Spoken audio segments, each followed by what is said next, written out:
Hello everyone, this is part 4 of What If Naruto Was Betrayed and Turns Evil, and I hope you guys enjoy this video and to like, to subscribe, to see more, comment down below.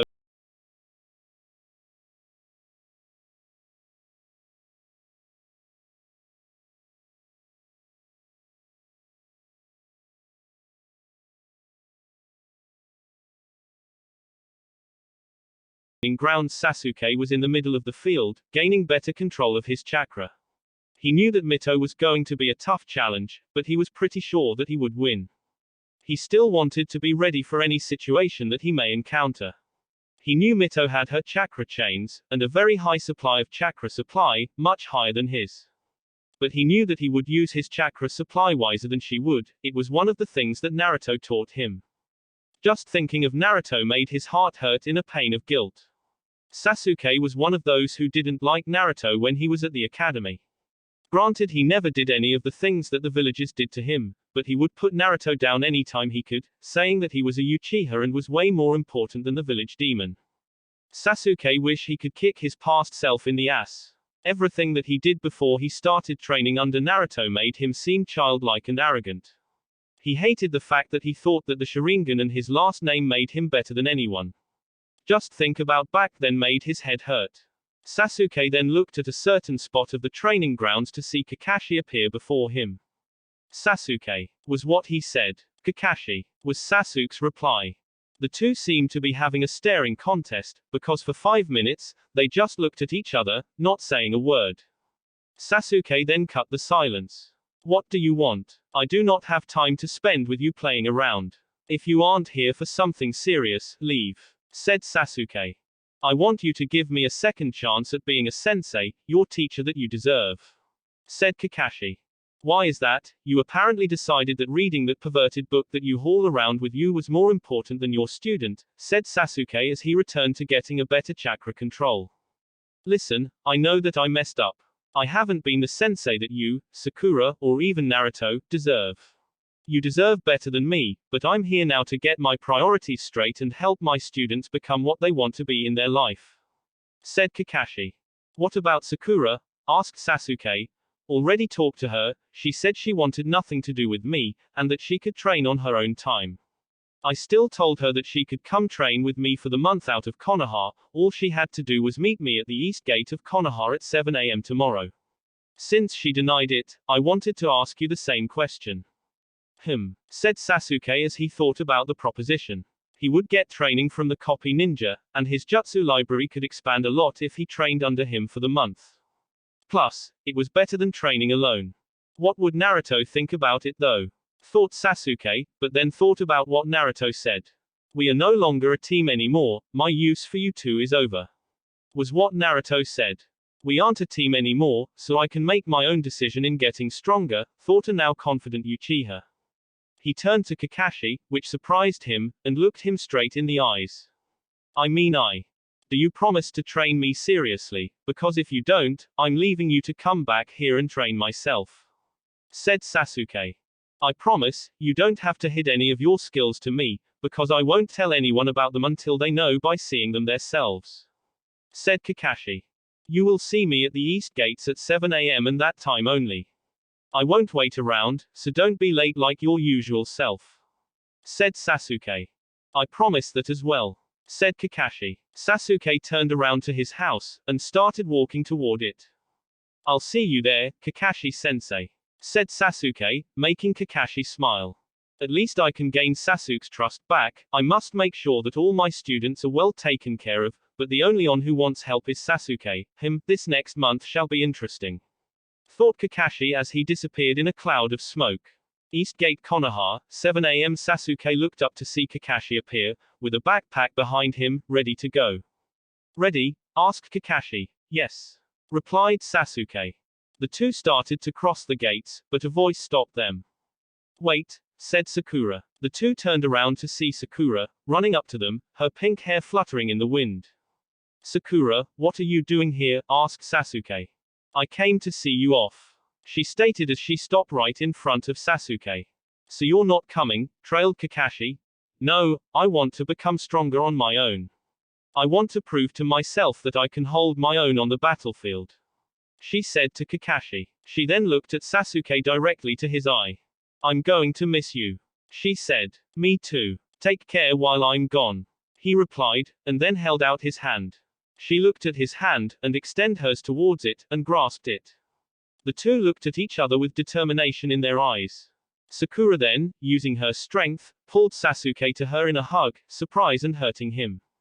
Be careful, she whispered in his ear. She then put her lips to his cheek, making the two blush, and then pulled back. I'll be different when you come back, she said as she turned around back to the village, and ran back into the growing crowds. Sasuke touched his cheek, not believe that she just did that. Kakashi, trying to be funny, nudged Sasuke in his ribs. Sakura, huh. Good pick, he said. I'm thinking about staying in the village, said Sasuke, causing Kakashi to shut his mouth. That's what I thought, now let's go, he said as the two turned to the forest, walking away from the village they won't see for a few weeks. Haruno resident Sakura looked at herself in the mirror, thinking about what she was about to do. No, I must not hold back anymore. I have people I want to protect, people to prove myself to. She then thought about Naruto, people I want to save. Sakura then grabbed the scissors that sat on the sink counter and cut her hair, making it short, hardly passing her shoulders. This is proof of my dedication. I won't back down from the finals, thought Sakura. Hell yeah, girl. We're going to take over and make everyone our bitch, yelled Ina Sakura, making Sakura sweat drop. Uzumaki Namika's mansion concentrate, Menma. Forcing the feeling will only cause you troubles. Let them flow out you, said Kushina to a struggling Menma. They were trying to get him to bring out his chakra chains ability that he received from his mother, and so far, he hasn't gotten far. Damn it, this is too hard, yelled Menma, only for Kushina to hit him on the head hard. Language. You know I do not allow cursing in this house, yelled Kushina to Menma. Anyway, the way you're trying to call out your chains isn't working. You need to be calm and just draw them out naturally, stated Kushina. I know, it just that ever since Naruto said he was going to kill me, I couldn't calm down ever since. I haven't been getting any sleep, because the nightmares keep me up. The stress is building up on me, Ka-chan, said a sad Menma. Kushina just hugged her son, knowing his pain and was worried for him. Don't worry, Menma, I will make sure that Naruto doesn't kill you, cause I'll jump in the arena and fight him myself, said Kushina, surprising Menma. But isn't that against the rules, asked Menma. Maybe, but I won't just sit there and just watch my son get killed by his sibling. The same goes for Mito. I would take any punishment to make sure that you live, she said, smiling down at Menma. Thank you, Ka-chan, said Menma. Menma, look at what you're doing, yelled Kushina in delight. Menma turned his head to see a small golden chain coming from his back. I'm doing it, he yelled in glee. Good, that's the first step. With my training, I'll make sure that you'll have a chance at Naruto, she said to him. Yes, ma'am, he answered back, the two not knowing that it would be the exact opposite of what they expected. Later that day Sakura was walking back to her house, getting done with a successful day of training. She could feel that she was improving every day, readying herself for the finals. She was walking down the street, only to see a square rock with eye holes following her. Konohamaru, Udon, Mogi, stop following me, said Sakura with a smirk. The three revealed themselves with a flashy show of smoke. Boss Lady Sakura, your skills in detection are unmatched, the three screamed out. Yeah, thanks, she said with a sweat drop. It wasn't that hard to notice that their camouflage was terrible. Sakura walked with the three academy kids, until they ran into a group of Hyuga, surrounding a certain one in the middle of them. Oh. There she is, yelled Konohamaru with hearts in his eyes. Who? Asked Sakura. Hanabi Hyuga, the most perfect, beautiful girl in the world, said Konohamaru. He then ran up to the guards that protected her. Why? Hanabi-chan, said Konohamaru, trying to squeeze his way to her. Stand back, boy, said one of the guards. No, it is okay. Let him through, said Hanabi, as she smiled when she saw Konohamaru. Hello, Konohamaru-san. How are you today? Asked the Hyuga. Oh me, I'm fine, but what about you? I know that you are always training, you must be tired, he said back to her. Sakura, Udon, and Mogi just stared at the scene, not believing in what they were seeing. Has this happened before? Asked Sakura to the two kids.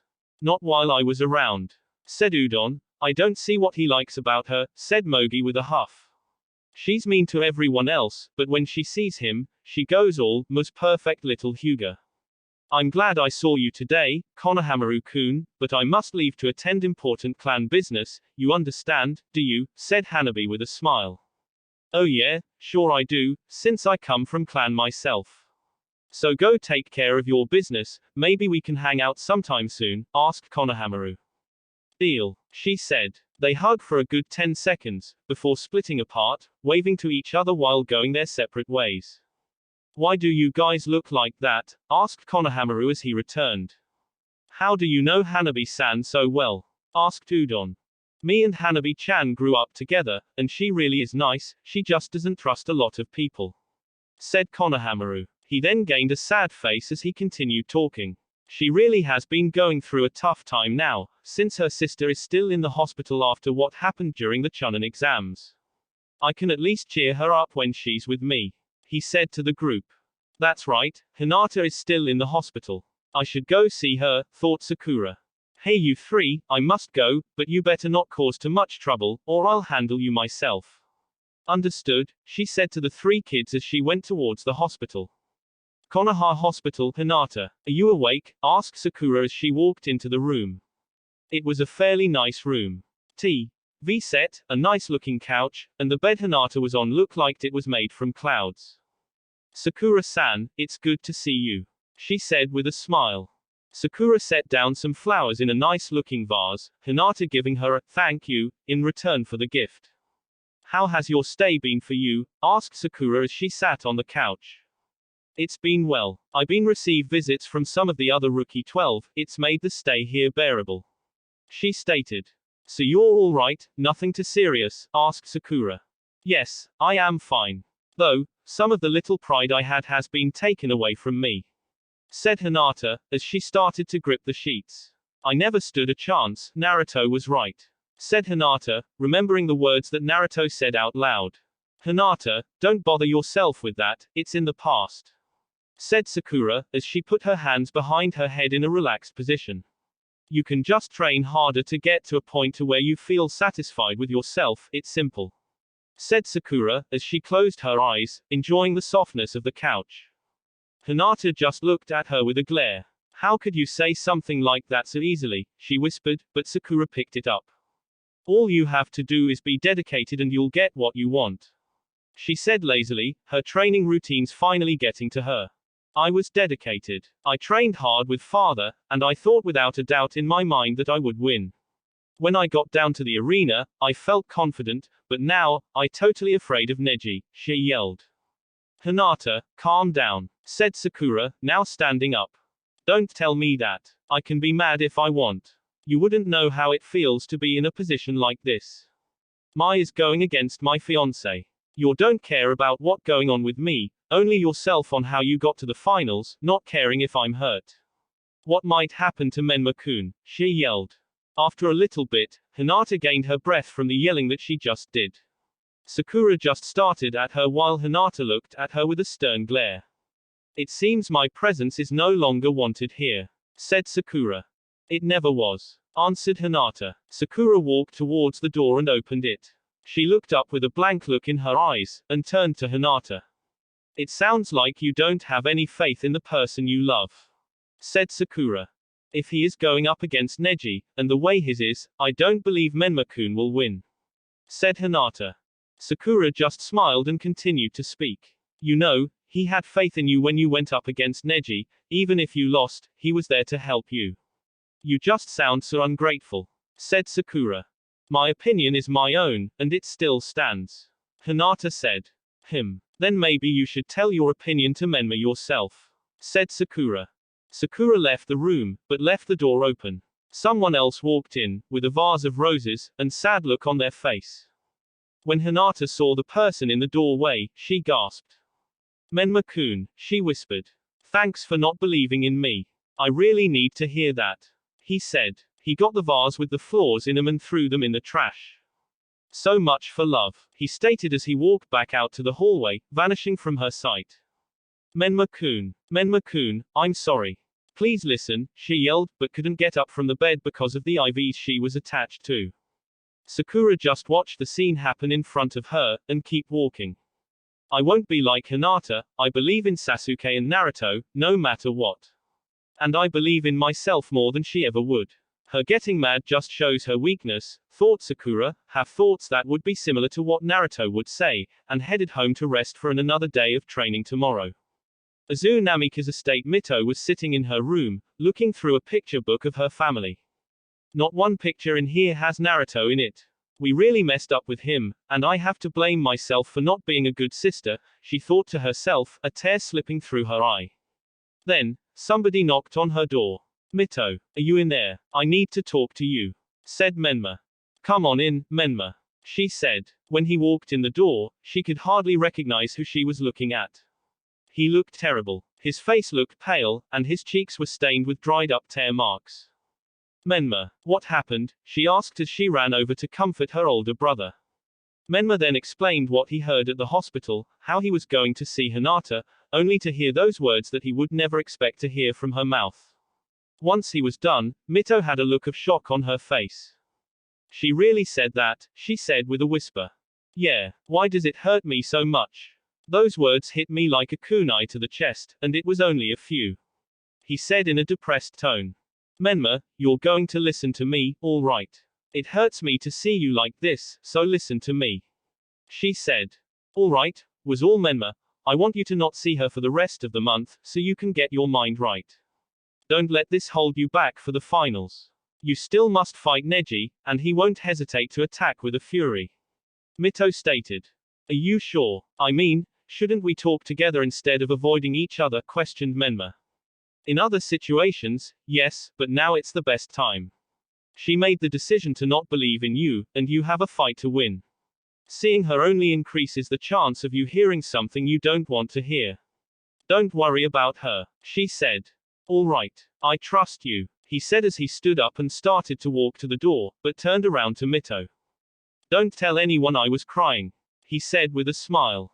Sure, but I'll just hold it as blackmail until I need it, she said with a smile back. Menma left the room and Mito just looked at the door. Relationships. I'll never understand them, she said as she went to sleep. A few days before the finals in the forest near Konoha, Naruto was making his way back to Konoha. He really didn't want to leave, but he had to do something before he left there. That and he had to kill his siblings during the finals, so that made up for it. I was around 5 p.m., and he was walking, seeing the walls of Konoha started to make him mad. This place again. I can't wait to destroy it, I want to do it now. Calm down, Naruto-kun. You don't have long here anyway. When we leave, we'll head straight to Wave, all right dear, said Kurama in a calming voice. All right, but only cause you said so, he said, making Kurama smile. Then, Naruto heard something rattle in the bushes, making him turn around and wait for whatever to come out. These damn bushes. Jiraiya, when I get my hands on you. Freakin' pervert, said a small talking toad that came from the bushes. Naruto just eyed the toad, thinking of one thing. Dinner, thought Naruto, as he started to walk towards the frog. Then, the small red toad looked up to see Naruto. Hey you, kid, have you seen a white-haired old man, with the kanji for oil, on his forehead protector? Oil, said Naruto, as he stopped walking to remember a time in his childhood. Flashback Naruto, 5 years old. Naruto sneaked in the Hokage Tower, wanting to see his father and ask if he could come home. He really missed sleeping in a bed and not an alleyway. He wanted to be free again, and not hunt for food in the forest. As he approached the door leading to his father's office, he noticed that it was slightly ajar, so he peeked in to see what was going on. I'm telling you Minato, the prophecy is about Menma and Mito. No doubt about it, said Jiraiya, the toad sage. Naruto saw the weird forehead protector with the kanji, oil, on it. Are you sure? Say the prophecy to me and Kushina again, said Minato, and Kushina nodded her head, wanting to hear it as well. All right, the toad sage said that he had a dream of a being made by the yellow flash and a being coming from the red death would save the world from totally destruction, or total destruction. The only two it could be is Mito and Menma. Naruto isn't it cause he shows no promise at all, but those two have already started training with you, so it must be those two, yelled the Toad Sage. He sounds right, Minato-kun. It must be our two children to save the world, said a very happy Kushina.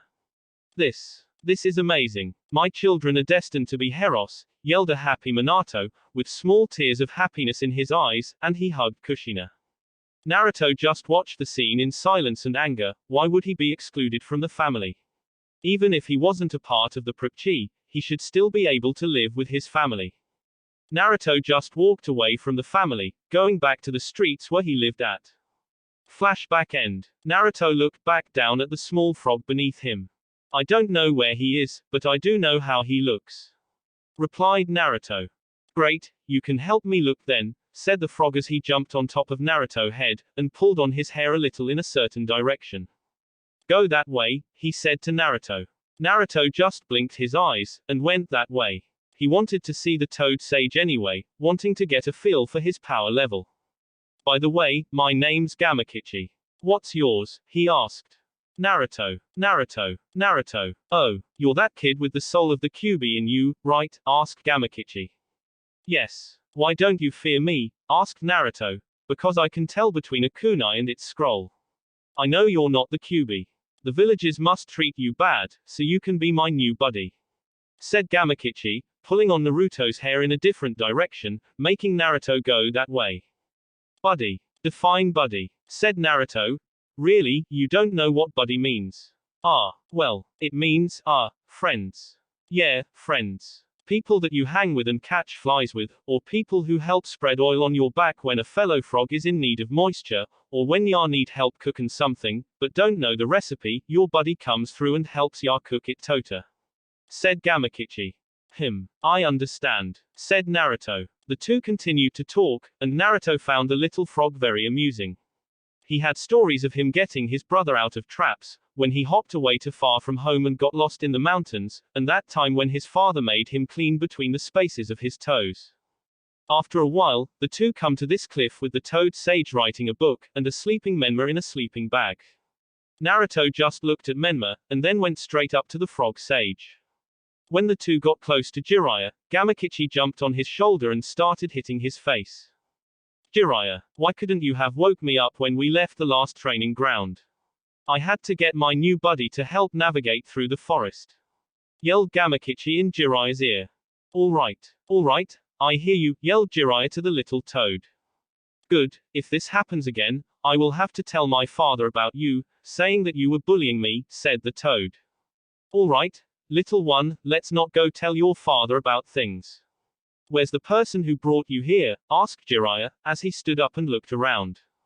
Down here, said a voice. Jiraiya looked down to see Naruto looking up at him, with a blank face. You're Naruto, said Jiraiya. Yes, I am, he said. I heard about you and your confession to kill Mito and Menma, said Jiraiya with a glare. Yes, they shall die if they face against me in the finals, stated Naruto. I won't let you do such thing. That's too bad, they shall suffer what they have coming for them. My revenge shall come to pass. There are other ways to do this. There were other ways to raise me as well. You won't let this go, will you? No. Very well. Jiraiya just charged at Naruto, making Gamakichi fall off his shoulder because of the speed he was going. Jiraiya was about to punch Naruto, but he disappeared, quicker than Jiraiya could see. What? Where did he? Over here. Jiraiya turned his head to see Naruto over Menma, a kunai at Menma's throat. You shouldn't attack me, you'll be doing more harm than good, stated Naruto. He's good, thought Gamakichi. Stop. I won't attack you anymore, said a now worried Jiraiya. Good decision, said Naruto, as he stood up, removing the kunai from Menma's throat. Gamakichi started to hop over to Naruto, ignoring the cries of protest from Jiraiya. Wow, buddy, you're strong, I can tell. Thank you. I must leave now, I have nothing to do here now, said Naruto. Well, I'll see ya later, right, Naruto buddy. You seem like the only person here that I can really talk to, said Gamakichi. Sure, the next time I see you, that is, said Naruto, as he started to walk away from the cliff. Jiraiya just looked at Naruto's back and had a solemn look on his face. It seems Konoha has gone too far with that boy, he thought as he sat down and watched Menma sleep. Inside Konoha, Naruto appeared in the village in a red flash, but nowhere people could see him. He started walking again until he got to a certain mansion that was inside the forest of the village. The Kurama clan mansion, it has a nice name, don't you think, Kurama-chan? Asked Naruto. It does have a nice ring to it, we should make sure that we get the person that is inside the mansion for sure. Her bloodline will be really useful to us, said Kurama. Naruto walked on the sides of the mansion, and entered through one of the windows.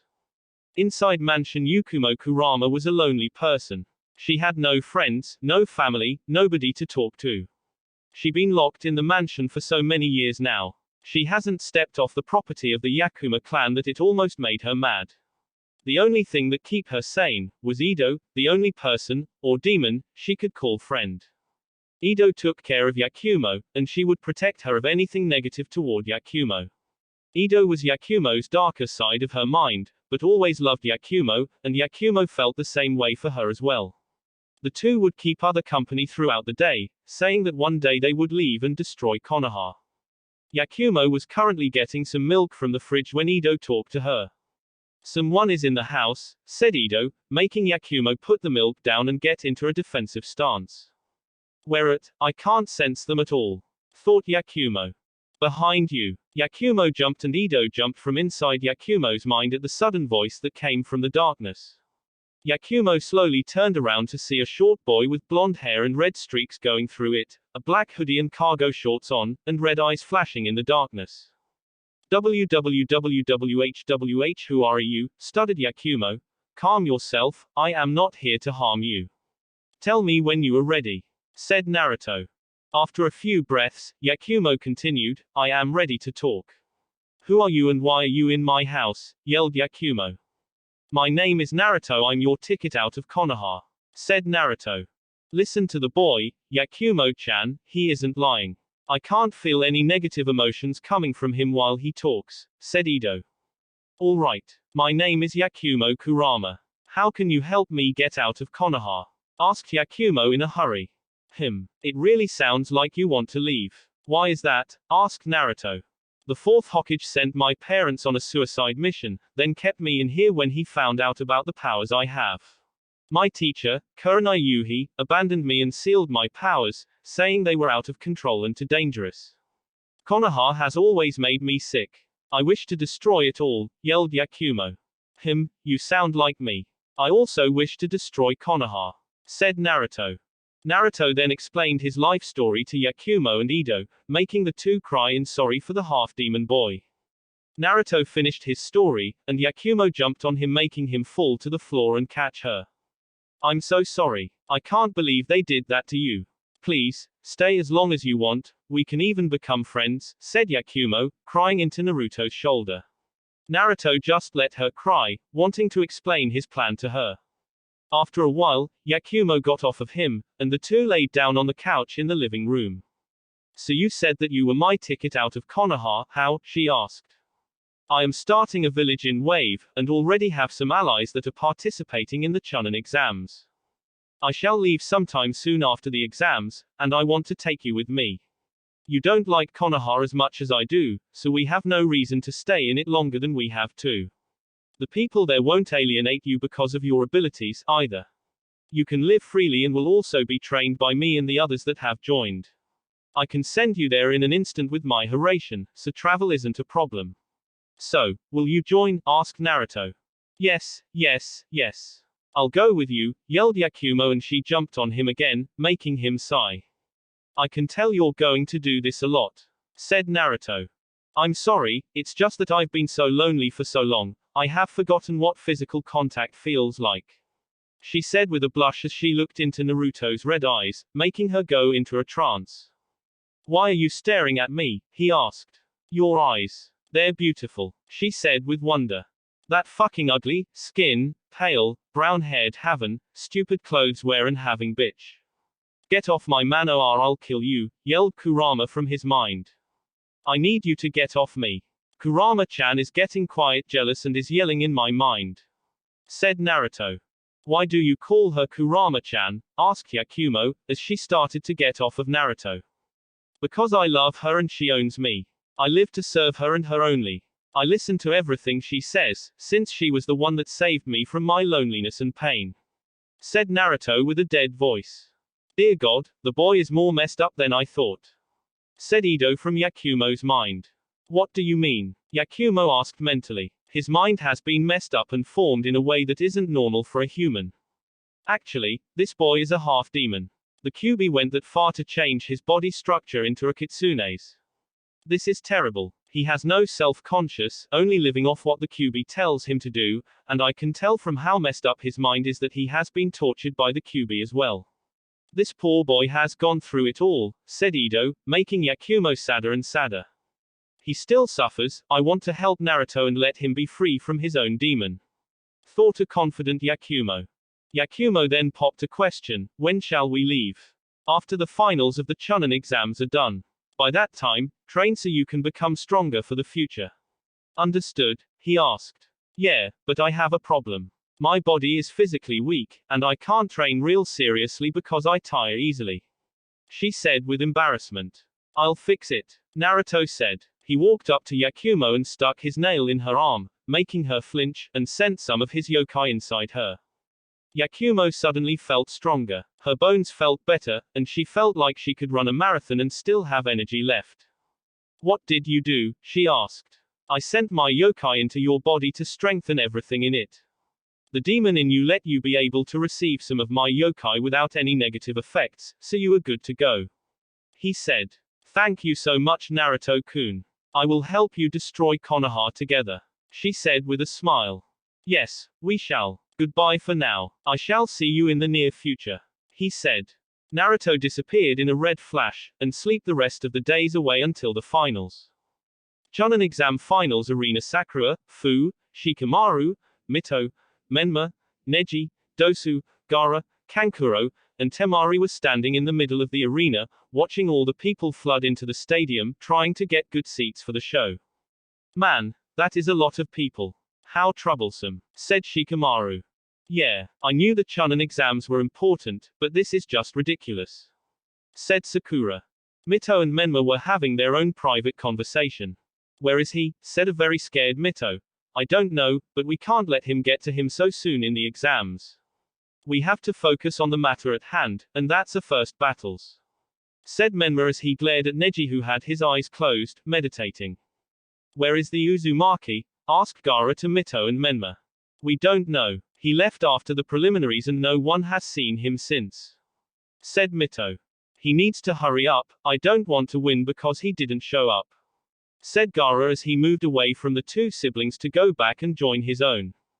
Then, the wind picked up in front of the genin, and Sasuke and Kakashi appeared from the dust cloud. Sasuke-kun, said Sakura as she ran up and hugged Sasuke, now wearing a black high-neck shirt. Sakura, your hair, he said, the first thing he noticed different about her. Oh yeah, I cut it off during training. I still look good don't I? She said, posing for Sasuke. He just smiled at her as stated, sure you do. Kakashi looked at Sakura and saw her muscles that were noticeable. She's been training hard, I can't wait to see her battle, thought Kakashi. I shall go to the stands. Good luck you two, said Kakashi and he disappeared. Where's Naruto? Asked Sasuke. Mito and Menma heard this and flinched, and Sasuke noticed this. I don't know. It's been a while since we've seen him. I hope he is well. Fu was almost freaking out. There were so many people here. She felt very uncomfortable. Don't worry, Fu, said Chome, the seven-tailed beetle living inside of Fu. All we have to do is wait a while until the exams end, and we go to Wave. She said to Fu. Yeah, it won't be long now, she thought. Outside the arena. That should be all the people on this side of the arena, said a Chunin. Yeah, let's start closing up, said another. The two started to pack up their supplies, but one of the Chunin saw something. Hey man, look at that. It's the demon, said the Chunin. There's no way that it made it this far in the exams, yelled the other. The two walked up to the demon and stopped it. Listen here, demon. We won't let you. The Chunin couldn't finish because a large red spike of chakra found its way in the Chunin's stomach. The demon took the red spike out the Chunin, letting him fall to the ground, and stabbed it in the other Chunin's stomach, doing the same also. It's time, Naruto said. Inside the stadium everything was going good, but then something happened. A massive ki washed through the stadium. People froze up, ninja and civilians alike, in fear of the monstrous ki that took over. People started to pass out, close to dying because of the images of their own deaths flashed before them. It was dead quiet in the stadium, but there was one thing that sounded like sandals hitting the ground. Clank asterisk clank asterisk clank asterisk clank. Everyone looked to the south side of the stadium to the entrance where the sound was coming from. Clank asterisk clank asterisk clank asterisk clank. From the tunnel come Naruto. His black hoodie with the red kanji of 9 on the back, his cargo shorts dropping just below his kneecaps. His body was fully out of the shadow of the tunnel to reveal the what was behind Naruto. Attached to Naruto's body was 9 7-feet-long red fox tails, each one shining in the sun's rays of light. The tails were behind Naruto, swaying lazily behind him, put those who weren't in disbelief in what they were seeing in a trance-like state. Let the fun begin, said Naruto as he walked next to Sasuke and Sakura. Naruto, what happened to you? Said Sakura. I accepted Kurama-chan as my mate, and I was awarded these, proving that I am growing from a regular demon. Said Naruto with a smirk on his face. Sasuke thought differently. No, something is wrong here. Naruto said that he hated Kurama, and for a month to go by and he says that he loves her. Something happened within the break for him to change like that. In cage box, the cage box was separated from the other stands. It had the best view, and there was a glass window, protecting the cage from anything from the battles below. Inside it was the Hokage, Minato Namikaze, his wife, Kushina Uzumaki Namikaze, and the disguised Kazekage, Orochimaru, and his guards. Minato and Kushina looked down at the sight in shock, not believe what was coming out of Naruto's body. This can't be real, whispered Minato. How can being a Jinchuriki affect the body so violently? Oh, this is all my fault. Why didn't I just treat him right like any regular parent? Said Kushina. Orochimaru also looked at the sight in shock, not believing that the child has gotten even stronger than before in the forest. I should have marked him the forest, thought Orochimaru with a mad look on his face. I must give the speech now. Are you ready, Kazekage-san? Said Minato. Am I ready? I know for a fact that this Chunin exam will be one to remember, and I'm not saying that because of my children are participating either. Said the Kazekage. Well, here we go then, whispered Minato as he went out the box, Kushina right behind, ready to give the opening speech. Stadium, hello everyone, yelled Minato, catching everyone's attention. Thank you for coming to the finals of the Chunin exams. This year we have some of the competitors from 4 nations showing the best genin that wish to be promoted to Chunin. These genin will show their skills, strategies, and courage to fight in front of their peers to prove to everyone that they are worthy of the title, Chunin. Please enjoy the matches that have been arranged for your watching. Thank you, and good luck to our competitors, yelled Minato, and he returned to the cage booth. Down in the arena, all right you all, same rules as the preliminaries. If I think that someone is unable to continue, then that's it, no ifs, ands, or buts about it, or I will personally take care of it. Any questions? Asked Genma. Yeah, what happened to the last guy? Asked Dosu. Died. Now, will all the participants except for Gaara of the Sand and Naruto Uzumaki Namikaze go the contestant booth, please? Said Genma. The genin did what they were told, and Naruto and Gaara looked at each other in the eye, ready to fight. Ready to die, said Gaara. I won't be dead for a long time from now, said Naruto, as he crossed his arms, his tail still swaying around behind him. All right, round 1, battle 1, Gaara of the Sand versus Naruto Uzumaki Namikaze. Begin, yelled Genma. Naruto put his claws on, ready to fight, and Gaara started to pour out his sand from the gourd on his back. To start things off, said Gaara, as he manipulated his sand around a still Naruto, not worried about the danger he looks like he's in. Sand shower, yelled Gaara as he launched the sand towards a still Naruto. All the sand that approached Naruto was then cut up and blocked by wind. So this is your jutsu. To manipulate wind without any motions or commands in impressive, just like me and my sand. Complimented Gaara. The only difference is my wind is quicker, said Naruto. He then ran up to Gaara, claws ready to tear at his defense. Naruto made a slash movement, only for his claws to be caught by the sand. He pulled his hand back and rushed forward, his other hand in a stabbing form. He cut his way through the sand, ready to pierce at Gaara next. Gaara made a wall of sand between the two, making Naruto jump up in time to get away from the sand that tried to get him from behind. He went back to his original position and looked towards Gaara. "You keep up good. I should take a boost in speed," said Naruto. Naruto then disappeared, surprising Gaara at his speed. Naruto appeared behind the unsuspecting Gaara, and slashed upwards with his claws, going through Gaara's armor of sand and making a large gash appear on Gaara's back. Gaara yelled out in pain. "That's what you get," said Naruto as he jumped back again to a safe distance. "Aarrgggg. It hurts. Mother, it hurts," he yelled. Gaara then covered up the wound with sand, containing the blood that was coming out of it. "I'm coming for you now, Naruto," he yelled, and sand rushed at Naruto. Arms formed from the sand and tried to grab at Naruto, but he dodged them and cut them both in half with swipes from his claws. He then dodged to the left the move from the sand that was coming down in the same spot he was in. He jumped up and prepared to use his next move. Fuyuten, tamed winds, and all the sand that was in the area was cut up and disfigured as the wind cut it all up. Gaara made a protective cocoon of sand to block the attack, but the wind was strong enough to cut the cocoon open and slash Gaara at his shoulder, causing more pain. "Ah, how are you doing this?" yelled a pained Gaara. "You are too weak," Naruto said as he appeared right in front of Gaara and kicked him in the face, making him fly back into the arena wall. "No, I won't lose. I have Mother with me. Together we will kill you," said Gaara as he started to gather sand on his body, covering him whole. The sand started to gain curse marks all over it, and Gaara opened his eyes to reveal a yellow, demonic eye, with a shuriken-like shape as the pupil.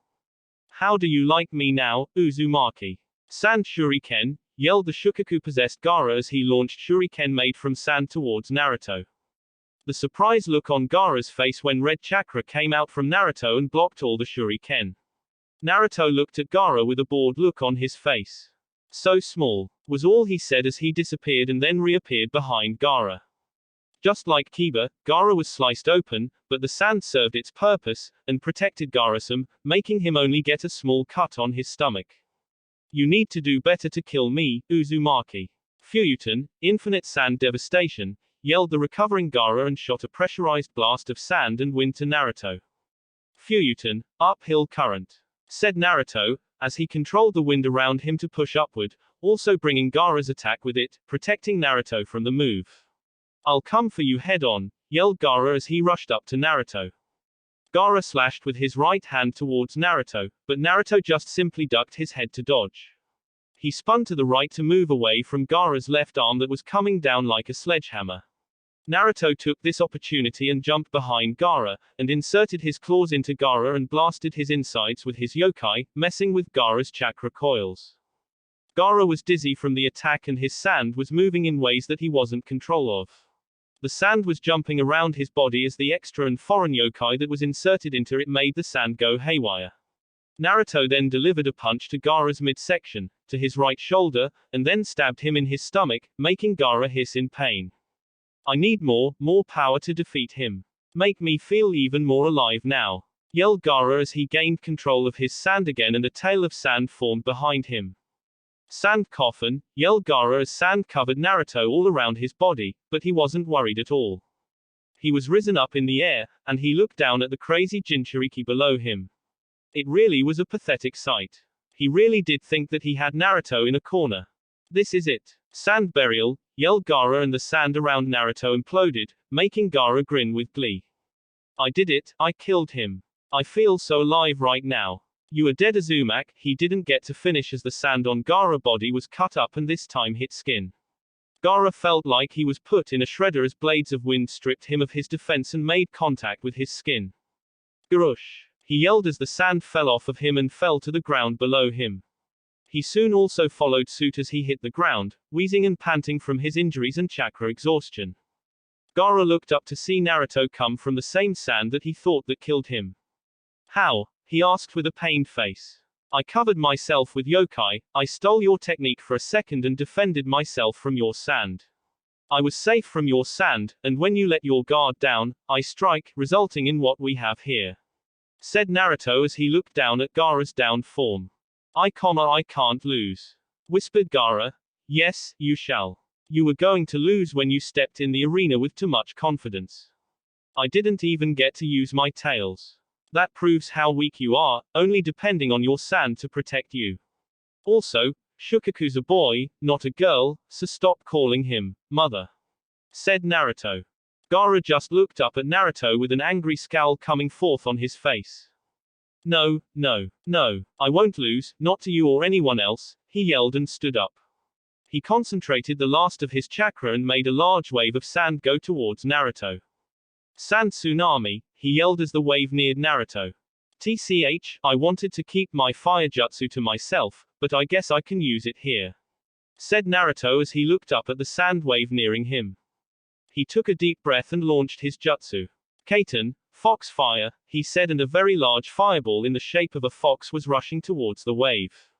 The two techniques meet in the middle, and Naruto's jutsu easily surpassed Gaara's technique, and his sand wave turned into glass. Gaara just looked at the sight with a defeated look on his face.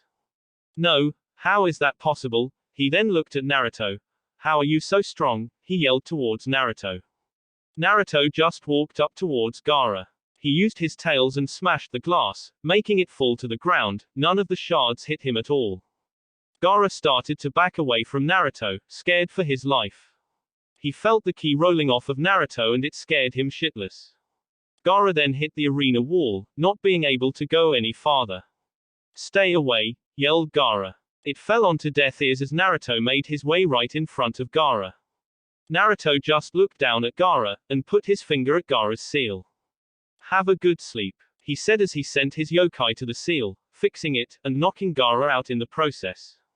Naruto turned around and started to walk towards the stairs to the competitor's box, ignoring all the shocked faces in the crowd. Competitor's box, all the genin, except for Sakura and Sasuke, were all shocked at the fact that Naruto just completely destroyed Gaara, the same monster that took on Rock Lee and still came out without a scratch. Temari looked over to see Sasuke and Sakura's unshocked faces, and asked the question. "Why aren't you too surprised? He just won so easily," she asked. "Naruto winning isn't a surprise to us. He will win this tournament. No one here is strong enough to take him on," said Sasuke. He may be strong, but fate has already decided that I will win this tournament," said Neji. "I don't believe in fate, as it is a logical factor, seeing as things can change so quickly and easily, especially in a ninja's life," wisely stated Shino. Mito and Menma were looking down at Naruto as he entered the tunnel to come up to the competitor's box. "Oh my god, Menma, he is too strong. We won't win if we go against him," said Mito to her older brother. Menma just grit his teeth at the thought of him losing the tournament because of Naruto.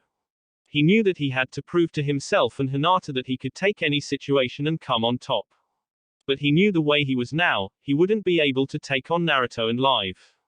"Damn it, I know. If one of us actually face him, he really would kill us," said Menma with a very scared look on his face. "What do we do now?" asked Mito. "Worry about the next match, after all, it is you and me, Mito-san," said Sasuke as he walked to the stairs to get to the arena. Menma looked at Mito and put his hands on each of his sister's shoulders. "Mito, you have been training hard for this. You can beat Sasuke for sure, just believe in yourself and don't do stupid moves that may cost you, alright," said Menma. With a nod of her head, she jumped down to arena, ready to face Sasuke Uchiha. Hallway Sasuke was walking down the stairs and he saw Naruto start to get closer to him. The two didn't even say a word to each other as they passed each other. Not even eye contact, but it was alright with Sasuke. "I don't need to wish you luck because I know you will win, so all I shall say to you is to not take so long," said Naruto as he continued to walk up. Sasuke grinned at the words, ready to beat Mito and face Naruto in the next round. "Sure. I'll make things quick," Sasuke said as he continued to the stadium. "Arena, are you two ready?" asked Genma. With a nod of both Genin's head, he announced. First round, second battle, Sasuke Uchiha and Mito Uzumaki Namikaze, begin, he yelled and jumped back. "You ready to lose?" said Mito. I won't lose to you, Hokage's daughter or not, you are too weak for me. Said a calm Sasuke. Weak. You don't understand who you're going against, do you? I have. I don't want to hear your introduction of yourself and your parents. You may be the Hokage and the Uzumaki's child, but I also know that you are a bad sister. Said Sasuke, hitting a sore spot for Mito. Shut up. We're trying our hardest to get Naruto back into the family. Yelled Mito to Sasuke. There shouldn't be a trying to. It shouldn't have never happened. You let your own older brother out to the streets to live for himself, and you hate him like everyone else. You and your family are the worst of his abuses because you are family and still couldn't see the differences between Naruto and the Kyuubi.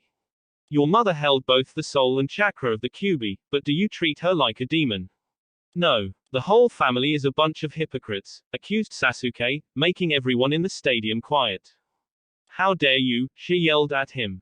How dare me? How dare you? You hated Naruto, but then act like you want him to be a part of your fake family. Just 2 months ago you were cursing his name, now look at you. Running for Naruto when it's already too late. Who would even let their own child by themselves just because of their status? This village is corrupt to the bone. Said Sasuke, looking straight at Minato and Kushina when he said this. That's why, when I become Hokage, I'll make sure that everyone will be treated nice and fairly, like how they should be, he yelled, surprising people that Sasuke wished to be Hokage. News flash. You won't be Hokage, I will. Said Mito, as a sword from a scroll came in her hands. You want to play with swords? Fine, but no with mine, you won't last. Said Sasuke. He then moved his arm cuffs down to reveal a storage seal. He put some of his chakra into it. What came out the seal shocked everyone. That's the legendary twin lightning swords, Kiba. How do you have them? Yelled Mito in shock and fear. Ironically, Naruto gave them to me. Oh, the day you become Hokage, Sasuke then started charging up his swords, lightning coming from the sky and blasting Sasuke and his swords.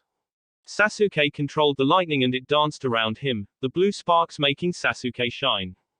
Is the day'll leave Konoha? He yelled as he rushed towards Mito in amazing speeds. Mito hardly had any time to parry Sasuke's swipe with his sword, but forgot about the other one and he made a swipe at her left arm, making a gash from there. Mito jumped back and watched as the gash on her arm gained smoke, noticing the mark started to heal at a slow pace. She looked back up to see Sasuke. Only that he wasn't there. What? She was cut off as Sasuke came from the side and kicked her in her face, making her fly away from the force behind it. You're too slow for me, he said to her. Mito came from the rubble with an angry scowl on her face. I'm coming for you now, Sasuke, she yelled as chains erupted from back and charged at Sasuke. The two meet in the middle of the arena and clashed with their swords. Sasuke used his other to swipe at her again, but the chains in her back caught the attack. She went for a kick to his chin, but he bent back to dodge the attack. Sasuke then charged up his swords and readied his next attack. Lightning burial, banquet of lightning, he said as he jumped away from Mito, leaving one of his swords that was caught in Mito's chains. Lightning then started to come down to the area where Mito was, and crashed right on top of her, the sword acting as a lightning rod. She screamed out as she received the full blast of the attack. Once it ended, Mito fell to the ground. TCH, weak. I didn't even have to use my Sharingan to beat you, he said as he walked over to Mito's body and grabbed his sword. Sasuke turned his head to Genma. She is done, please, he then looked down at Mito, grabbed his ankle. No, not yet, she said. Get off me, he said as he shook her hand off of him. He then widened his eyes as a red chakra took over Mito's body. She got up to reveal red eyes just like Naruto's, her nails grew and her whiskers were more defined than before. Her teeth sharpened and she looked at Sasuke with an angry scowl. I'm not done with you, she yelled and ran up to Sasuke. Sasuke had to duck to avoid the punch she threw at him. He then straightened up and kneed her in her stomach. She took the hit and grabbed Sasuke by his collar and headbutted him on his forehead. She let go and kicked him in his stomach, making him fly back. Did that wake you up? Fight me seriously, she yelled as red chakra surrounded her. Sasuke looked up at her and wiped the side of his mouth with the back of his hand. He stood up and looked at her, gripping his sword handles tightly. Yeah, I hear you, loud and clear, he said. He then activated his Sharingan, and 3 totems appeared and circled around his black pupil. But you shall still lose, he said with a smile. She growled and ran up to him and cocked her hand back in a punch, but was shocked when he just dodged. What? How can he dodge me with the speed that I'm going at? She thought as he went in for a kick, but he caught it with his hands. Sasuke threw her to the ground and readied his swords. Lightning Dragon Tornado, he yelled, and his swords made a large dragon of lightning and charged at Mito. Mito made hand signs and readied her own jutsu. Suton, Water Dragon Bullet, and Center Dragon made of water at Sasuke's dragon, the two meeting each other in the middle and clashed. Sasuke's dragon broke through and charged towards Mito, but she was ready. Suton, drilling water spears, and used the water from her last attack to make twisting drills of water towards the dragon. The drills pierced the dragon, making it exploded. The rest of the drills went towards Sasuke. He jumped up to the drills and cut them down with his swords, taking no damage at all. When he made it to the ground, he used his next technique. Kaiten, Great Fireball Jutsu, and launched a fireball towards Mito.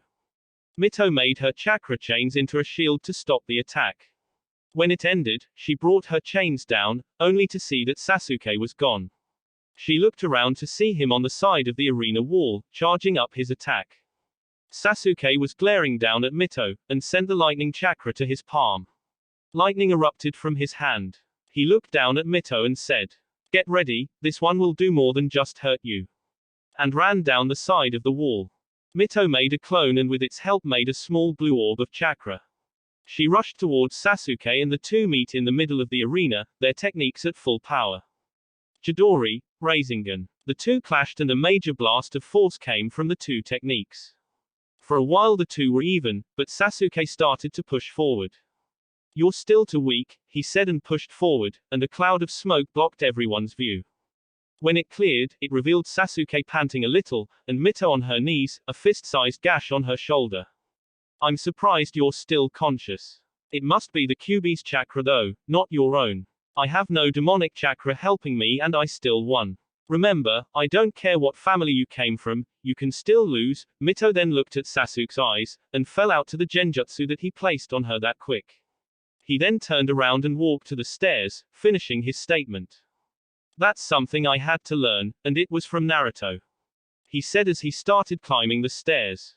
"Winner, Sasuke Uchiha," announced Genma. The stands. "Wow, Kakashi, you trained your students well," said Asuma as he took a whiff from his cigarette.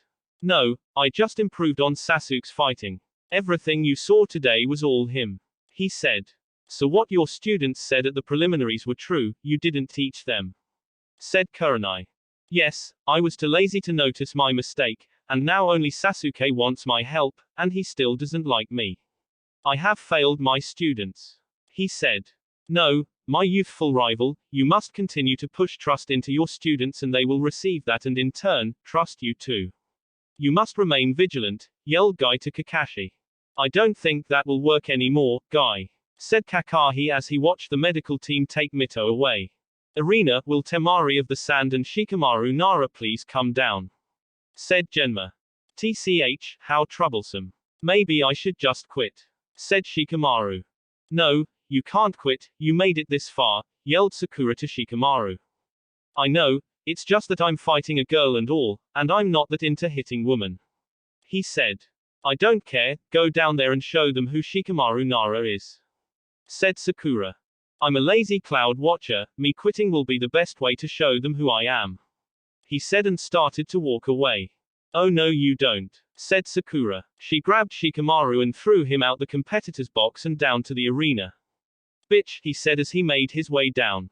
30 minutes later, hospital room. Gaara opened his eyes and winced at the light that was coming down from the window. He got up and looked around to see that he was in a hospital room, his gourd and cloths on the other side of the room in a chair. Hospital room. That means I lost. "I'm sorry, mother," thought Gaara, only to receive no response at all. "Mother," he said again. No response. Gaara lifted his hospital gown up to see the seal on his chest, and saw that it was locked up and better than it was last time. He then widened his eyes as he remembered Naruto sending his claws right where the seal was located, and sent some of his yokai to the seal, making Gaara feel funny. He fixed the seal. He whispered in disbelief. Gaara let his shirt down and stared at the wall in front him. He then smiled a true smile, something he hasn't done in a long time. I'm free, he said. I'm free. Back to the arena. I surrender, said Shikamaru, as he held Temari in his jutsu. What? Why? Said a confused Temari. This jutsu eats away at my chakra, the jutsu is actually about to fade away. And true to what he said, the jutsu became undone, freeing Temari from Shikamaru's shadow. Ugh, I'm tired. My mom's gonna kill me for quitting. I can hear her yells now. How troublesome, he said as he walked away from the middle of the field. Winner, Temari of the Sand. Will Sakura, Haruno and Fu come down to the arena? Said Genma. Alright, it's finally my turn. You're going down, Pinky, said Fu as she jumped down to the arena. It's my turn. I hope I do good, whimpered Sakura. You will, said Sasuke as he came from the stairwell. After all, this is what you have been training for, said Sasuke with a smile. Yeah, but I can't help but feel a little nervous, said Sakura. Don't be, said Naruto, as he walked over to the two. Your opponent is a Jinchuriki, like me, but she is rash and loud. Take her down when she would least expect it. Alright, I'll try, said Sakura as she jumped down to the stadium. You know, said Sasuke to Naruto, even though you try to deny it, you have to have some positive feelings for us. Even if I do, said Naruto, Kurama-chan would just kill him anyway, seeing as she doesn't trust anyone in relation to Konoha. Said Naruto. About that, what happened to you? A month ago you hated her, and now you say you accept her. Questioned Sasuke. I shall tell you later, right now, focus on Sakura's fight. Said Naruto. In the arena, are you two ready? Asked Genma, and getting a nod from the both of the fighters. First round, fourth battle, Haruno Sakura vs Fu, begin, yelled Genma. Get ready, because here I come, yelled Fu as she ran up to Sakura. Sakura, getting in a defensive stance and activated her chakra scalpels, readied for Fu's assault. Fu came in with a kick, and Sakura tried to grab it, but she shifted her body in the air in the last second, making her other leg come down on Sakura's right shoulder, causing her to scream out in pain. Her being distracted by her pain, Fu went into a fury of punches to Sakura, most of them connecting to their target. Sakura jumped back to avoid the last kick from Fu, and made some space between the two. Doton, Earth Dome, she yelled as Earth surrounded her, protecting her from Fu. You're going to have to come out, and when you do, I'll finish this, said a confident Fu. Inside the dome, Sakura was thinking of what she should do next. Damn it, that girl is even stronger than me when it comes to natural strength. And that move she did in the air was unexpected either. How can I bet her? That red thing on her back must mean something too. Maybe I'll go with that, thought Sakura. Fu was watching the Earth Dome and then, the front part of the dome fell down to reveal Sakura, throwing some kunai at Fu. Fu expertly dodged them all and ran up to Sakura. I've got you now, she yelled at Sakura and entered the dome. When she was about to punch Sakura, she sunk into the ground, surprising Fu, and the front of the dome was rebuilt, closing Fu in. What's going on? Said Fu as she looked around in the darkness of the dome. Sakura then came from the ground outside of the dome and held a hand sign. I have planted many explosive notes inside the dome, surrender now and I won't detonate them, said a serious Sakura. Sakura didn't hear anything at first, but then she heard Fu laughing inside. Do you really think that this shall stop me? You gotta, try harder, Pinky, yelled Fu. So be it, Kai. Sakura yelled, but she didn't hear any explosions. What happened? Said Sakura. She then started to hear some buzzing inside the dome, and then the whole dome fell down, reveal Fu and many bugs around her, all of them coming from the red cylinder on Fu's back. Me and my beetles shall bet you, Pinky, yelled Fu as she came from the rubble of the dome. Beetles. EWWWW. Said Sakura as she watched in disgust as Fu let the beetles crawl around her. Stop talking about my beetles. They are what most dangerous about me, you'll see now, said Fu as the beetles started to fly towards Sakura. Sakura was running away from the beetles, not noticing Fu jump in front of her and deliver a punch on her face. Oh no, that bitch didn't. Sakura, you better kick that green-haired, beetle-loving, piece of shit's ass. NOWW, yelled inner Sakura, making Sakura gain a fire in her eyes. Sakura grabbed Fu's wrist and slammed her to the ground. She pounded her midsection with her feet, and then kicked her to the arena wall. How'd you like that, huh? Said Sakura, only for her to widen her eyes in shock to see Fu come out the wall without a scratch. That wasn't nothing, since I have my beetles, said Fu, as she turned around to show Sakura a blue-like shield on her back. What is that? Asked Sakura. This is my technique, exoskeleton armor, made by my beetles, the Kabutamushi, or the Japanese horned beetles, said Fu, as the shield broke down to reveal that it was beetles all along. What kind of beetles are those? Asked Sakura. They are beetles with a fork-like horn on them. Their exoskeleton that protects them are super dense, even more with my chakra. I can use them to protect me and to eat at my opponent's chakra, the same I did with those explosive notes of yours in that earth dome, explained Fu. So that's how you took no damage, because of the beetles, said Sakura. Yup, but then there is another beetle that I can control too, said Fu, and then Sakura fell down to the ground, her body numb. What's going on? Said Sakura. She looked at her skin to see beetles that almost looked like ladybugs. OMG. Gross. Get these things off of me, yelled Sakura as she started to brush the beetles off her skin. Those are my other beetles, the Diamphida, or the Bushman arrow poison beetle. Their poison can eat at a person's skin and organs slowly and painfully. I'm the type of opponent who drags out battles. I have an amazing defense and a killing offense.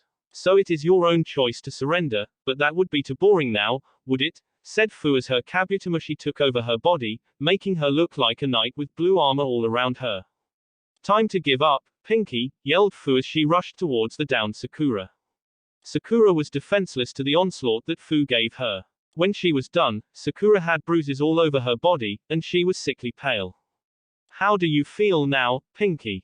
I have one other trick I have to reveal before I can let you go, said the armored Fu. Her fingertips started to glow a light blue, and she made chakra threads and connected them to Sakura. I have a special ability to convert my chakra into silk. Since you seem like you're about to die, I'll cover you up in a nice special cocoon coffin, said Fu as she moved her arms in amazing speeds, the silk dancing around Sakura, covering her in silk. When Fu was done, Sakura was fully covered and inside the cocoon. Time to die, Pinky. You were nothing but a fangirl anyway. You gave a nice fight, though. Toddles, said Fu. Inside the cocoon, Sakura was thinking to herself. I can't lose now, I've been training so hard. I won't lose to her, thought Sakura. That's right, bitch, said inner Sakura, you gotta bet that hoe out there to win.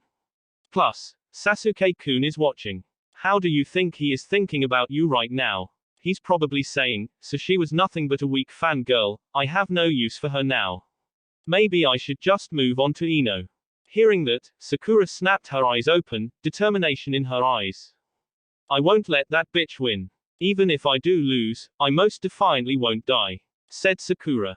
A blue light started to take over Sakura. It was her chakra, and she was using her perfect chakra control to use her mystical palm technique to heal her whole body without moving her hands. She then channeled chakra to her hands, activating her chakra scalpels. Fu saw the blue light and smirked. It's no use. You're too weak to escape that. She was interrupted when a blast came from the cocoon. When the smoke cleared, it revealed a perfectly healthy Sakura, with something else in her hands. Sometimes in the medical field, an injury or a poison may do too much to a certain part of the body, said Sakura with a dead voice. Fu looked down at Sakura's hands and what she had scared the shit out of her, even in her armor. To save that person's life, you must cut off a certain limb to save the rest of the body, said Sakura. What was in Sakura's hands were no longer scalpels of chakra, but long, thick knives in her palms. Medical ninja use butchers to cut those parts off. I use my evolved form of my scalpels, chakra butchers, and with these, I'll win, yelled Sakura as she rushed to Fu in amazing speeds. Fu used her armor from her beetles to defend, and it did its job. Sakura had a lot of force behind her attack, but it didn't cut through her defense. Fu smirked when she saw this. Ha, still too weak, she taunted, but got a little worried when she saw Sakura's smile. She got worried. Fu then heard shriek of pain, and looked down to see her beetles splitting apart where Sakura hit at. Even though they are butcher, they still have the same effects as my chakra scalpels, messing with the nervous system, cutting connections with the brain, making a limb unable to move. Your beetles are going through that same pain now, said Sakura as she continued to attack Fu. Sakura kept dodging Fu's attempts to attack, and went for the counters, successfully peeling Fu's armor of beetles off of her. When Sakura jumped back, Fu was completely defenseless. Fu was gasping for breath, her attacks and her armor being forcefully taken off of her did a number to her chakra reserves. Are you ready to lose? Said Sakura. Hell, no, I won't back down, said Fu as her and Sakura meet in the middle of the arena, and smashed their fists together. The suspense was high in the arena as everyone wondered who would win. Fu and Sakura just looked at each other's eye, both seeing the pain they went through during the fight. Good match, Fu-san, said Sakura. You too, Pinky. I hope you go far, said Fu as her eyes rolled to the back of her head and hit the ground, unconscious. Winner, Haruno Sakura, yelled Genma. Sakura widened her eyes when she heard her name. I won. I won. CCCCCHHHHHHAAA. Sakura yelled her victory cry.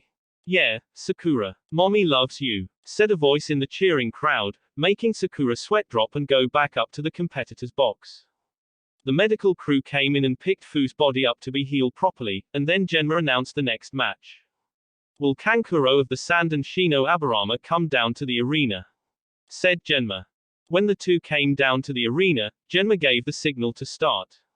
First round, fifth battle. Shino Aburama vs Kankuro of the Sand, begin, he yelled and jumped back. Ready to lose, bug boy? Questioned Kankuro as he got out his pupped crow from its bandages. Shino didn't responded, but the bugs around made sounds that spread around the arena. No talking, huh? I like that, means we both can focus on the fight. Kankuro said as he launched Crow towards Shino. Curved knives came out of Crow's wrist, and Kankuro pointed them at Shino's head. Before they could hit Shino, he grabbed the puppet's arms and held it down. Go, was all Shino said, and all he needed to say. His bugs invaded all over Crow's body and then getting to the chakra threads that were attached to Kankuro's fingertips. By the time they got to Kankuro's hands, the bugs were all on the chakra thread that controlled Crow. Kankuro was too busy trying to get the bugs off of him to notice. Give up. You have no control over your puppet, and seeing as that is your main weapon, you are at my mercy, said Shino.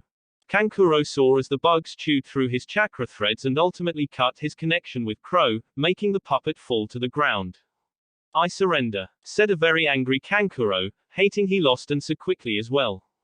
Do not feel bad, for I was the worst matchup for you, said Shino as he made his way back up to the competitor's box. Winner, Shino Aburama, said Genma. Will Menma Uzumaki Namikaze and Neji Hyuga come down to the arena? Menma was about to go down the stairs, but received a hug from behind him. Good luck, brother. Remember, you're doing this for yourself, not to Hinata. Focus only on the match, said Mito. Mito, are you okay from your match with Sasuke? Asked Menma. Yeah, I'm not in full health, but the medical team really knew what they were doing, so I'll be better by tomorrow, she said. But I'm here to make sure that you don't get distracted during your fight, said Mito. Don't worry, I'll be fine, just make sure you're good yourself before you want to check up on me, said Menma with a smile. The two shared a laugh and then Menma went towards the stairwell. Naruto was watching the scene with a blank look. He turned his head back down to the field with evil thoughts in mind. You better not lose this battle, brother, because if I do, when would I be able to kill you? Thought Naruto with a smirk on his face, his tail swaying dangerously at the thought of crushing Menma between them. Menma and Neji were now in the middle of the arena, staring each other down with the glares as strong as ever. Fate has decided for me to win, and you to lose. Why do you fight? I heard what happened between you and Hinata, even she doesn't believe that you will win against me, so why continue to prove that you can? Said Neji with a viciously cocky smirk. Menma just glared even more at the arrogant Hyuga. He wasn't going to be brought down with simple words. Even if she didn't, I won't lose to you because I made an oath to win, even if she doesn't believe it. No one will stop my journey to the top of this tournament, yelled Menma. While the two were exchanging words, Hinata herself, along with Kiba and Kurenai were watching the match together. So he is still mad at you, said Kurenai. Yeah, he hasn't talked to me ever since what happened in the hospital. I feel so bad, said a very sad Hinata. Well, you should, said Kiba with an angry look on his face. Menma cared for you, and when you say something like that, of course he would be mad. You're a nice girl, Hinata, but doing something like that is something you'll have to pay for, no matter who you are, said Kiba, his dog Akamaru barking in agreement. I know, I shall still cheer for Menma-kun. I must put the same faith in him as he did me, said Hinata, making Kurenai smile at her. Back down in the arena, Genma was about to announce the start of the match.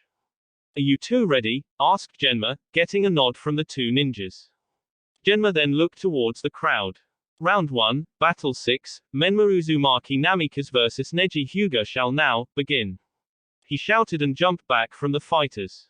From the start, Menma made some cage bunshin, ran towards Neji test his taijutsu. The first two clones ran up with their fist held high, but Neji expertly dodged the two attacks and grabbed the two clones by their outstretched arms and threw them to the other clones, dispelling 4 of them. The smoke of the destroyed clones made the other 5 clones not able to see Neji anymore, but then Neji jumped out the smoke, surprising the clones and attacked them with quick jabs to the stomach, making them dispel as well. Neji then looked towards Menma. You're going to have to do better than simple clones to even touch me, said Neji with a smirk.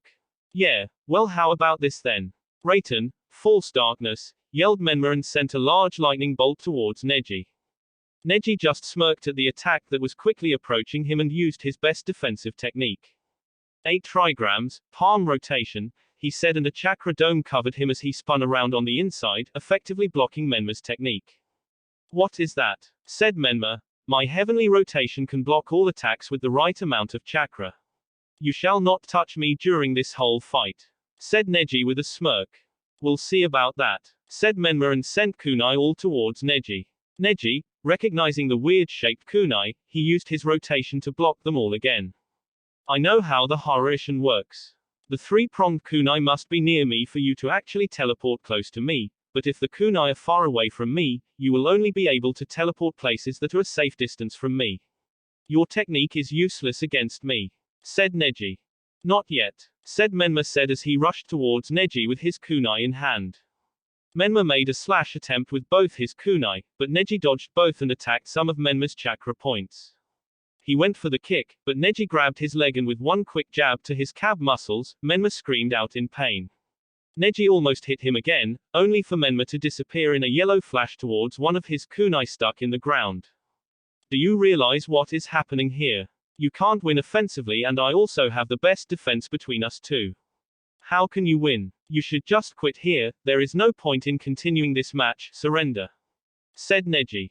Ain't no way I'm quitting now, I've things to do and people to face in this match. If you can stop me then I have no point in going for dream of becoming Hokage. I'll win and prove to you that I can change the Hyuga clan, said a confident Menma, but winced in pain as he stood up. Well, so far you aren't proving that you can beat me, said Neji. Shut up, I can beat you, plus I know your weakness, said Menma with a smile, making Neji scowl. So what, you can't do anything about that? I have my weak point perfectly covered with my defense, said Neji. Ever since I've been with Hinata, I studied up on my Hyuga knowledge to see how you all think and work. The blind spot is a certain point on the back of your head, and all I have to do is hit that point hard to make a game-winning blow, said Menma with a smile that almost made Neji worried.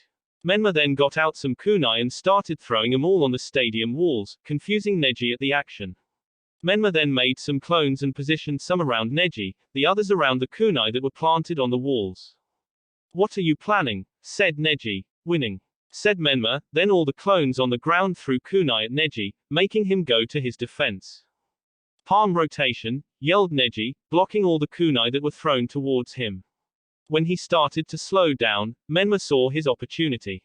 Now, he yelled to the clones on the wall, and they all threw kunai at Neji now that his defense was gone. Damn it, that was what he was planning all along, said Neji as he started to dodge the kunai thrown at him.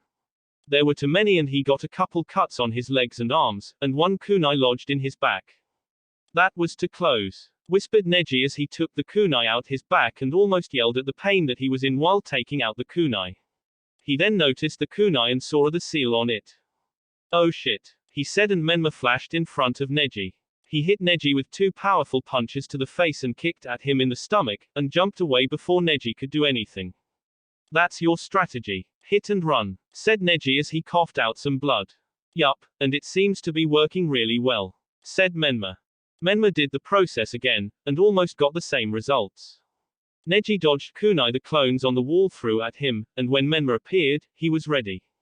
You are within my field of divination, said Neji as he got into his gentle fist stance. Menma, not ready for the speed that Neji went at, was hit with everything that Neji threw at him. 2 palms, 4 palms, 8 palms, 16 palms, 32 palms, yelled Neji. Menma looked up at the stances to see his father looking down at his son with a worried face.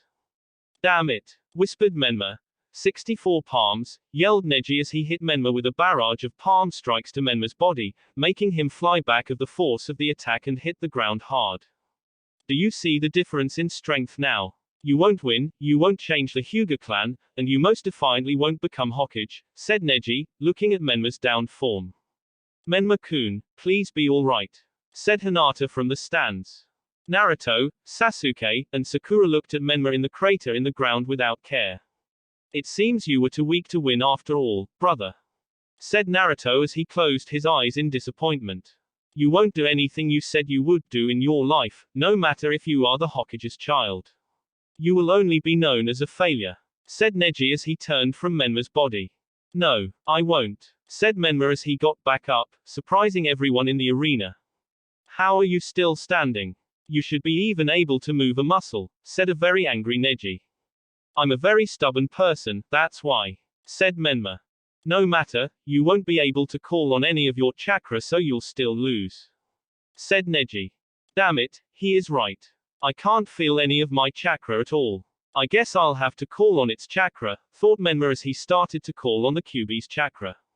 It won't work, you will just fail at it, just like how you will fail at everything else.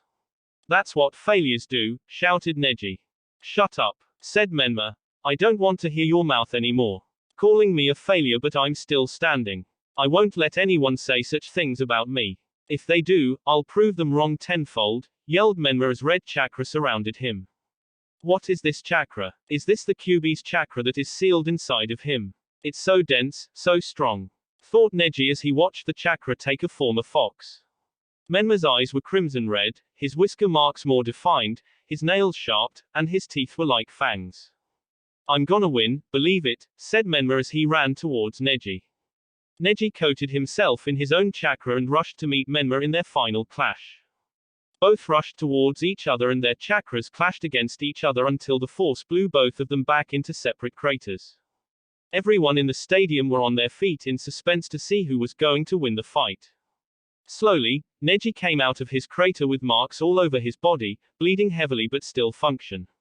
He walked over to Menma to see him curled up in his crater, smoke coming from his body. TCH, I told you, you would fail. You failed to beat me and you also failed to gain your brother back. Once a failure, always a failure. Protector, call the match, he won't. Menma came from the ground underneath Neji and uppercut the shit out of Neji, making him throw up blood and fly back to the ground. Got ya, you stupid faith-preaching piece of shit, said Menma as he walked towards Neji. How are you standing? Asked Neji. I told you, I'm just too stubborn to lose to you, said Menma as he looked at Neji. But, Neji looked over at Menma's crater and the body that was in it. His eyes widened in surprise when he saw the body dispel, proving that it was a clone. Hey, can't believe I fell for that, said Neji as he looked at Menma. Well, even a Hyuga with almost perfect sight can still be surprised, said Menma with a smile. Yeah, I guess so, Neji said. So what do you have to say now? I know you can't move, so it would seem like you lost in my eyes. But I thought fate was going to make me lose, said Menma with a glare at Neji. Neji just turned his head, having nothing to say. I know a lot about you, Hinata's told me about your past, but I won't say it out loud because it isn't everyone's business in the first place. I know you're prideful, but sometimes that isn't the best thing. You have to trust the people near you in order to achieve your goals, something I had to realize. You said I was a failure, which is true, said Menma, much to Neji's surprise. I failed at protecting Hinata from you, failed at me actually thinking that I could beat you with one hand tied around my back. I'm still a failure at my own clan jutsu, seeing as I can hardly make a single chakra chain, said Menma. He then looked up to Naruto with a sad smile. I'm a failure at being a good younger brother to my older brother, he said, which made Neji widen his eyes more. But just cause I'm bad at some things doesn't mean I'm a failure, though. I am a great ninja, I can hold my own to come this far in the Chunin exams, strong enough to beat you in a death match, he said, which earned him a glare from Neji. You on the other hand don't have to be like me. You are a prodigy at your clan jutsu, you were rookie of the year from your class, you're one of Konoha's strongest genin, he said. I might be a failure at some things, but you aren't. So stop spilling the faith this, and faith that, because faith must have not been on your side cause I beat you. So just accepted the fact that I'll be Hokage one day and I'll be the one to change Hyuga clan, believe it, he said, and he sent his right hand to Neji. Neji just looked at the hand, before shaking it and nodding towards Menma. Genma just looked at the sight with a smile and announced the winner.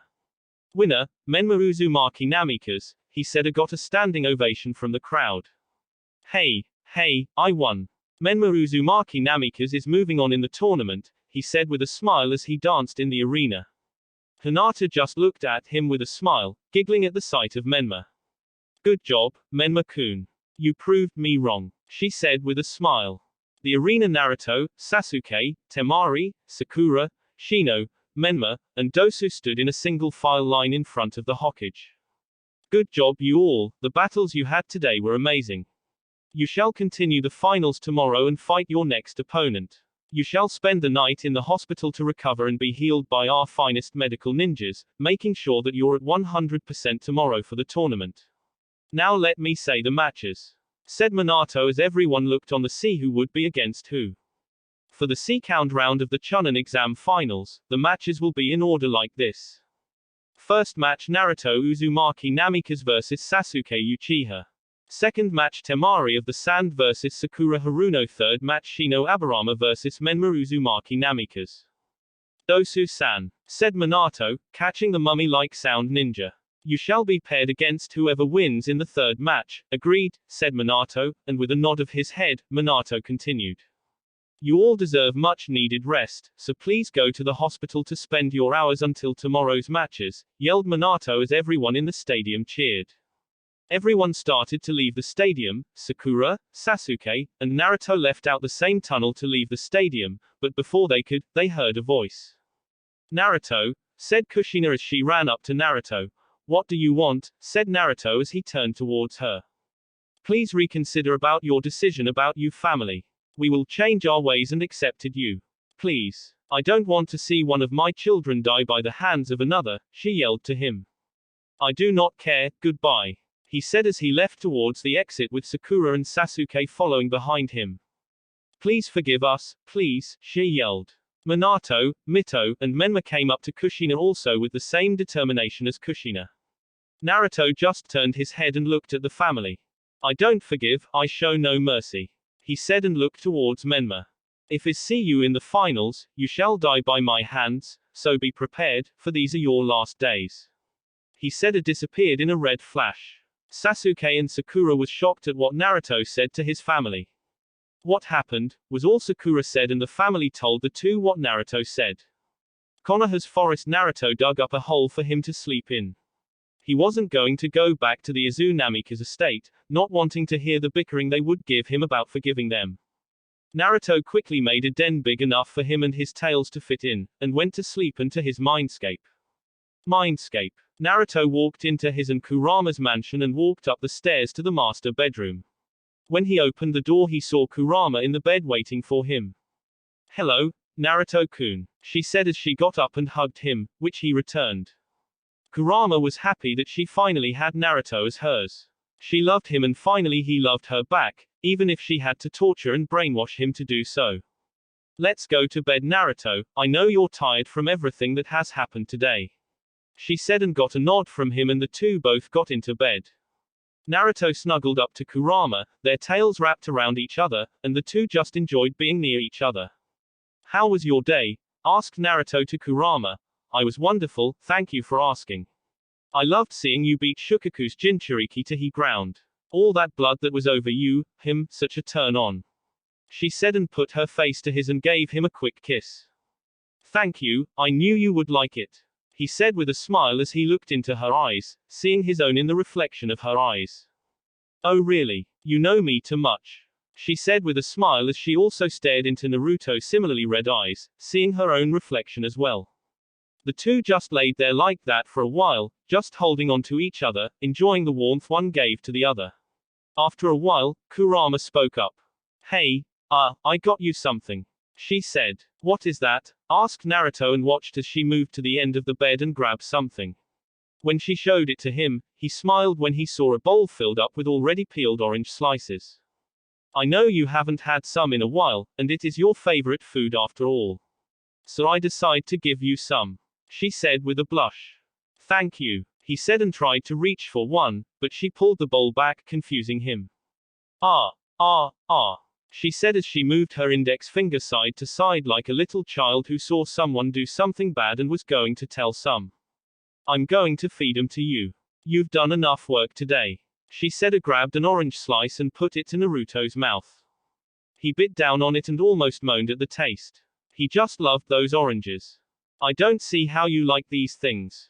Foxes only eat meat, not fruit, said Kurama as she feed him another slice. You know I've always loved orange, even when I was human. He said as he munched down on the slice.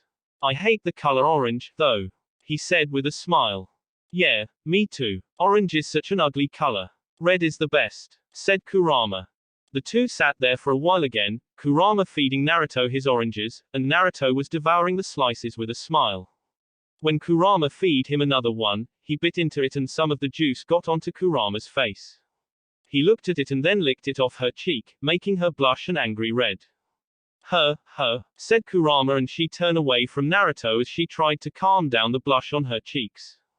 Naruto just looked at her, hey, ha. He started to laugh. Kurama just looked at him and then started to laugh with him. The two laughed a little more before cuddling back up against each other, smiles on their faces. I'm going to give you a present too, but you're going to have to wait a few days, said Naruto as he looked her in her eyes. Will it be worth the wait? She said and rubbed her face on his. Yes. You know I could just read you mine to see what you have planned, but I won't. Don't want to ruin the surprise. She said, we should sleep, said Naruto. Yes, tomorrow's a long day. Good night, Naruto-kun, said Kurama. Good night, Kurama-chan. He said back. Love you. He just looked at her and smiled. Love you too, he said. That will be it for this video. If you want more, comment down below, like, subscribe. And see you guys later.